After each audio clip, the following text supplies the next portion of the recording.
नमस्कार। हम लोग आज की वीडियो में बात करेंगे 70वीं बीपीएससी मुख्य परीक्षा में जो निबंध का टॉपिक है, निबंध का जो सेगमेंट है या पेपर है 300 अंकों वाला, उस पर हम लोग आज बात करेंगे कि निबंध होता क्या है, निबंध में बीपीएससी की तरफ से क्या डिमांड होती है। 2 परीक्षाएं अब तक हो गई हैं, 68वीं और 69वीं, जिनमें निबंध पूछा गया था। उसके आधार पर हम लोग बहुत हद तक प्रवृत्ति तय कर सकते हैं कि किस तरह के निबंध पूछे जा रहे हैं या भविष्य में पूछे जाएंगे और क्या हमें निबंध में लिखने की जरूरत होती है। निबंध आखिर रखा ही क्यों गया है, ऐसी बहुत सारी बातें ब्रीफ में आज मैं डिस्कस करूंगा आपसे, ताकि आपको यह लगे कि हम निबंध में अच्छे अंक ला सकते हैं। और कोशिश यह होगी मेरी कि आपको इतनी सूचनाएं दे दी जाएं सटीक तरीके से कि आप निबंध लेखन की जो शैली होती है उसकी समझ विकसित हो जाए। इसी आधार पर हम लोग आज बात करेंगे और मैं 1-2 उदाहरण भी दूंगा आपको कि कैसे निबंध जो पूछा गया उसमें कैसे उत्तर लिखा जाना चाहिए था। निबंध जो शब्द है, अगर हम उस पर गौर करें तो यह कहा जाता है कि निबंध हमारे अपने विचारों की अभिव्यक्ति है। कोई भी व्यक्ति हो, उसका अपना एक कोई अपना विचार होता है, निजी मुख्य विचार, सेंट्रल थॉट कहते हैं उसको। उस विचार की अभिव्यक्ति अगर हो गई है, वह हमारा निबंध है। उस निबंध में वही सबसे महत्वपूर्ण होता है, जिसको हम आर्गुमेंट भी कहते हैं कई बार, तर्क।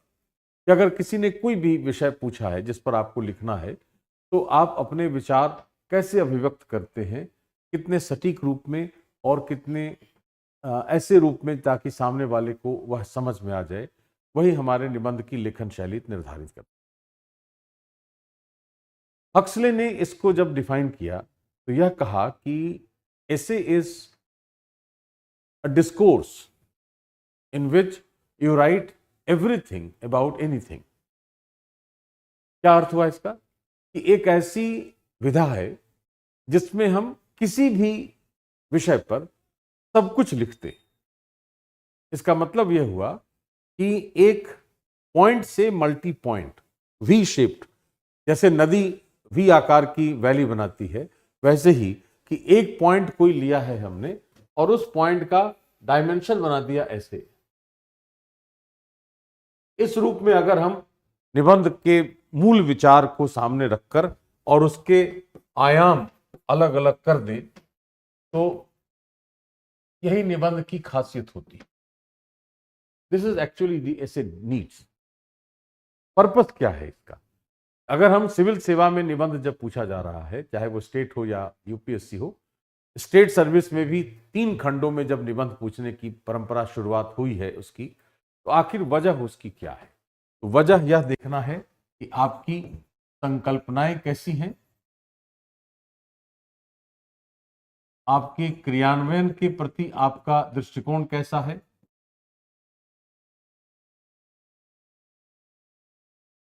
और तीसरा देखना है कि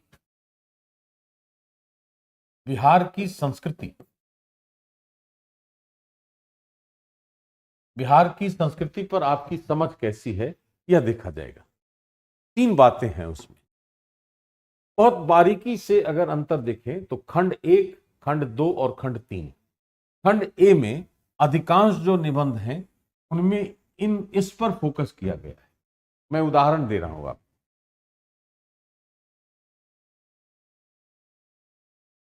68वीं परीक्षा में यह पूछा गया था कि जंगल अपने पेड़ स्वयं तैयार करता है, यह लोगों के जंगल में आकर बीज फेंकने का इंतजार नहीं करता। जंगल का विकास कैसे होता है, प्रकृति कैसे अपना विकास करती है, यह संकल्पना हमें समझ में आती है अथवा नहीं, यह देखना उसका मूल उद्देश्य है। उसी तरह 69वीं में देखें तो लिखा है कि विज्ञान और प्रौद्योगिकी ब्रह्मांड के रहस्यों को जानने में सहायक है। तो विज्ञान और प्रौद्योगिकी की भूमिका क्या है, आपकी संकल्पना विज्ञान प्रौद्योगिकी पर कैसी है, ब्रह्मांड में विज्ञान प्रौद्योगिकी का महत्व क्या है, इसकी बात पूछी जाती है। तो पहला जो खंड है उसमें संकल्पनाओं पर आधारित निबंध के टॉपिक रखे जाते हैं या रखे जाएंगे। दूसरे खंड में यह देखा जा रहा है कि क्रियान्वयन के प्रति आपका दृष्टिकोण कैसा है। जैसे कि महिला सशक्तिकरण वर्ग की वर्तमान स्थिति। तो महिला सशक्तिकरण के लिए हमने काम क्या किया, तो इसमें तथ्यात्मकता भी बहुत हद तक होती है। तो दूसरे खंड में तथ्यों पर भी थोड़ा सा फोकस करने की आवश्यकता होगी अच्छे अंक लाने के लिए। आमतौर पर तो हम यह कहते हैं कि निबंध में विचार ही सबसे महत्वपूर्ण है, लेकिन दूसरा जो खंड है उसमें थोड़ी सी बात तथ्यात्मक भी होनी अवश्य चाहिए। और तीसरा है जो बिहार की लोकोक्तियों और मुहावरों पर है, वह तो बिहार की सांस्कृतिक विरासत की समझ आपको है अथवा नहीं, लेकिन यह भी ध्यान रखना है कि जो लोकोक्ति या मुहावरे होते हैं उनमें न केवल सांस्कृतिक विरासत झलकती है, बल्कि उनमें मौजूदा स्थिति क्या है, कैसे कालांतर में वो चीजें विकसित हुई हैं, उन सभी का निचोड़ होता है, हमें ऐसा देखने को मिलेगा। जैसे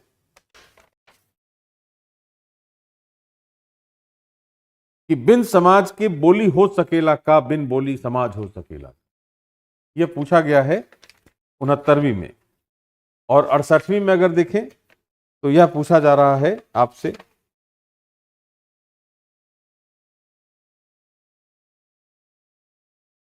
कि धर्म के बिना विज्ञान नांगर छे, विज्ञान के बिना धर्म आनंद छे। इसका मतलब है कि धर्म और विज्ञान के बीच का जो संबंध है वो प्राचीन काल से लेकर अब तक कैसे विकसित हुआ, कैसे उसमें समस्याएं आई हैं, कैसे दोनों एक दूसरे के पूरक की तरह काम करते हैं, ये सारी बातों का निचोड़ है वह लोकोक्ति या मुहावरा।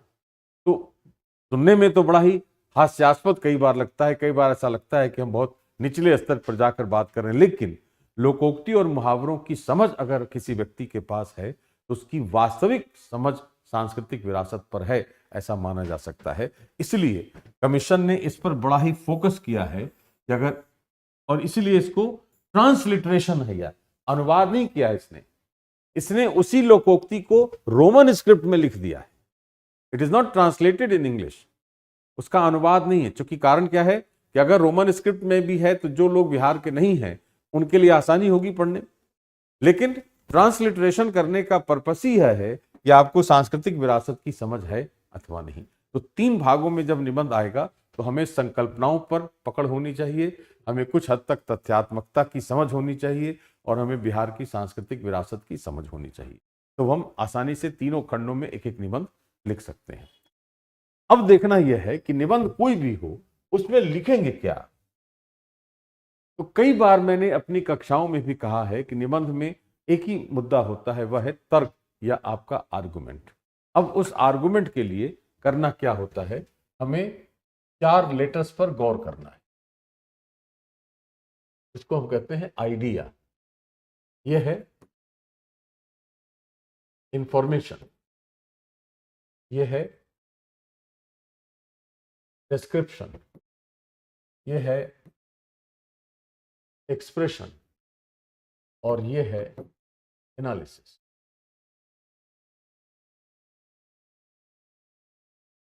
हिंदी में कहा जाए इसको कहते हैं सूचना, यह है विवरण, यह है अभिव्यक्ति और यह है विश्लेषण। जब हम चारों को जोड़ दें, एक जगह कन्वर्ज कर गए सब, तो यह बन जाएगा आर्गुमेंट या तर्क। और यही हमें निबंध में देखा जाएगा कि निबंध अच्छा है या खराब, इसी आधार पर तय होगा कि कोई एक विषय है उस पर हमारे पास सूचनाएं हैं अथवा नहीं, हमें इस पर काम करना है। जो सूचना हमें प्राप्त हुई है उसका मैं विस्तार से उसको लिख सकता हूं या नहीं, विवरण दे सकता हूं, उसकी व्याख्या कर सकता हूं या नहीं। तीसरा देखना है कि जिस भाषा में हमने उसको लिखा है वह भाषा आसानी से समझ में आ रही है अथवा नहीं, कहीं ऐसा तो नहीं कि भाषा का प्रवाह टूट गया है या भाषा में कोई ऐसी बात आ गई है, क्लिष्टता आ गई है जो सामने वाले को या पाठक को समझ में नहीं आ रही। तो हमारे विचारों की जो स्पष्टता है उसको सामने रखने वाली भाषा है अथवा नहीं, यह देखा जाएगा। और विश्लेषण में देखा जाएगा कि जिस विषय पर हमने लिखा है उसके अलग अलग आयाम कितने हैं और कैसे हम अपने विचार को अलग अलग आयामों से सिद्ध कर सकते हैं, उसकी पुष्टि कर सकते हैं। ये चारों बातें अगर हमने वाकई लिख दी हैं, then you will get very high percentage of marks in ऐसे। तब आपको बहुत आसानी से बहुत अच्छे अंक प्राप्त कर सकते हैं आप निबंध में। आपको हमें क्लासेस में करना क्या है, हमें कई बातों पर काम करना है। स्ट्रक्चर देखें उसका कि निबंध में आपको उद्देश्य क्या है। हमारा उद्देश्य यह है कि निबंध में आपको अच्छे अंक आए। हम जान रहे हैं कि 3 खंडों में निबंध है। तो पहले खंड में संकल्पनाओं पर बात करनी है, दूसरे में तथ्यात्मकता भी रखनी है और तीसरे में बिहार की सांस्कृतिक विरासत है। तो हम जिन टॉपिक्स पर बात करेंगे अपनी कक्षाओं में, उनमें कोशिश यह होगी हमारी कि संकल्पनाओं पर, बुनियादी संकल्पनाओं पर पकड़ हो। दूसरा, उससे संबंधित जो सूचनाएं, जो तथ्य हमारे पास आ सकते हैं, वो हमारे पास तथ्य हो ताकि हम उसको अभिव्यक्त कर सकें बेहतर तरीके से और अपनी बात को सिद्ध कर सकें। तीसरी बात होगी कि अगर हम उसको लिखना चाहते हैं जब, तो लिखने की शैली हमारी क्या होगी, इस पर भी मैं विस्तार से अलग अलग कक्षाओं में अलग अलग टॉपिक पर आपसे बात करूंगा।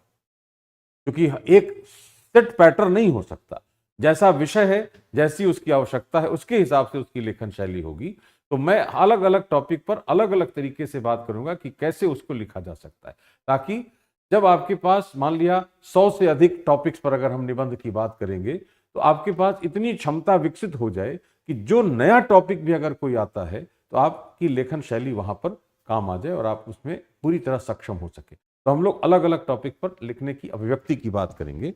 विश्लेषण करने का तरीका बताऊंगा मैं आपको कि कैसे आप विश्लेषण कर सकते हैं। सामाजिक, आर्थिक, राजनीतिक, भौगोलिक, ऐतिहासिक, सांस्कृतिक, बौद्धिक, दार्शनिक, नैतिक, अलग अलग आयामों पर आप कैसे किसी विषय को समझ सकते हैं, उसकी भी बात करेंगे हम लोग हर टॉपिक पर अलग अलग तरीके से। इस रूप में अगर हम निबंध लिखने की शैली पर बात करेंगे तो मुझे पूरा विश्वास है कि निबंध में आपको बहुत अच्छे अंक आ सकते हैं और आपको सफलता दिलाने में निबंध के पेपर का योगदान बहुत बड़ा होगा। मेरे ख्याल से जैसे क्लास की शुरुआत होती है, हम लोग एक एक करके इसी आधार पर हमारी कक्षा की संरचना भी होगी और इसी आधार पर मैं आपके साथ इंटरेक्ट करता रहूंगा हर क्लास में। Right, thank you. 70वीं बीपीएससी परीक्षा के लिए निबंध में बेहतर अंक प्राप्त करना अब आपके लिए चुनौतीपूर्ण नहीं होगा। निबंध में बेहतर अंक प्राप्त करने के लिए आपको जिन खास सुविधाओं की आवश्यकता हो सकती है वह हम आपके लिए लेकर आ रहे हैं। जैसे इंटरेक्टिव क्लासेस, सभी कक्षाएं सीबीपी श्रीवास्तव सर के द्वारा ली जाएंगी। इन कक्षाओं में बीपीएससी निबंध के तीनों खंड शामिल होंगे। बिहार की लोकोक्तियों पर विशेष ध्यान दिया जाएगा। इसके अलावा आपको 100+ ऐसे के डिफरेंट टॉपिक्स मिलेंगे जो आपके निबंध लेखन शैली को और भी बेहतर बनाएगा। दोस्तों, इन सभी टॉपिक के अलग से सिनॉप्सिस भी आपको उपलब्ध कराए जाएंगे, जिससे आपको निबंध लिखने में बेहतर अंडरस्टैंडिंग डेवलप हो पाए। साथ ही साथ समय समय पर आपका मॉक टेस्ट भी लिया जाएगा, जिससे आपके लेखन क्षमता का आकलन किया जा सके। दोस्तों, इसके अलावा 1-to-1 मेंटरशिप की सुविधा भी उपलब्ध होगी, जिनमें प्रत्येक स्टूडेंट श्रीवास्तव सर से सीधे कनेक्ट हो सकते हैं और उनसे अपने सुझाव प्राप्त कर सकते हैं। डिस्कवरी एकेडमी एप्लीकेशन डाउनलोड करके आप इन खास सुविधाओं का लाभ ले सकते हैं हमारे साथ जुड़कर।